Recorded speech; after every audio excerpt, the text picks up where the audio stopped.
এই বিল্ডিং এর ব্যাপারে যে গুজব ছড়ানো হয়েছে এটা আসলে আমিও দেখছি, একজন ফেসবুকে এসে আপনার এটা বলছে, কিন্তু এটা সঠিক না। এই বিল্ডিংটার ডিজাইনটা এমন, আমি আজকে 2005 থেকে দেখতেছি এটা ডিজাইনটা এমনই। তো এটা আসলে ওরকম কোনো ভূমিকম্পের জন্য কোনো ডিজাইন বাঁকা হয়নি বা ওরকম কোনো সিস্টেম না।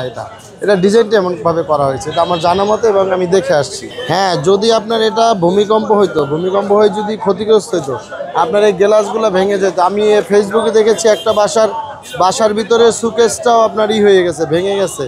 তো আমার বাসাও আজকে ভূমিকম্প হয়েছে, আমি তো ছিলাম। অনেক মানে অনেক বিল্ডিং ফেটে গেছে, কিন্তু এইটা তেমন কোনো কিছু হয়নি। আর যদি ওরকম কিছু হইতো তাহলে এসি পড়ে যেত, আপনার এই যে গ্লাসগুলো আছে গ্লাসগুলো ভেঙে যেত।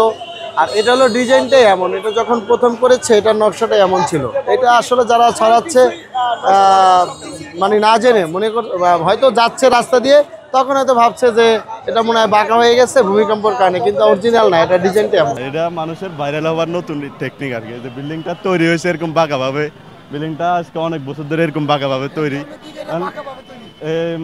মানুষ ভাইরাল হওয়ার জন্য ভিডিও করে এখন মানুষকে হয়রানি করছে যে বিল্ডিংটা ভূমিকম্পতে ধসে গেছে, কিন্তু আসলে বিল্ডিংটা তৈরি হয়েছে এরকম বাঁকা অবস্থায় তৈরি হয়েছে অনেক বছর ধরে। এটা এরকম যারা নিউ মার্কেট থাকে সবাইকে জিজ্ঞেস করলে সবাই এরকম বলবে না। ভূমিকম্পের সময় আমি আমাদের ঢাকায়, পুরান ঢাকায় ছিলাম, ওইদিকে অবস্থা বেশি খারাপ, কিন্তু এদিকে আসি দেখে দেয় নিউজে ঢুকে দেখে দেয় এটা। কিন্তু আমরা তো এই জায়গায় আমরা সারাদিনে দেখি বিল্ডিংটা আসলে এরকম। আমাদের মুক্কা টাওয়ার, এই যে আমাদের দোকান এখানে, আমরা এটার পাশে আমরা দেখি যে বিল্ডিংটা শুরু থেকে এরকম বাঁকা, কিন্তু মানুষ এখন গুজব ছড়াচ্ছে, সবাইকে বলতেছে যে এটা ভূমিকম্পতে ভেঙেছে, কিন্তু আসলে কথাটা মিথ্যা।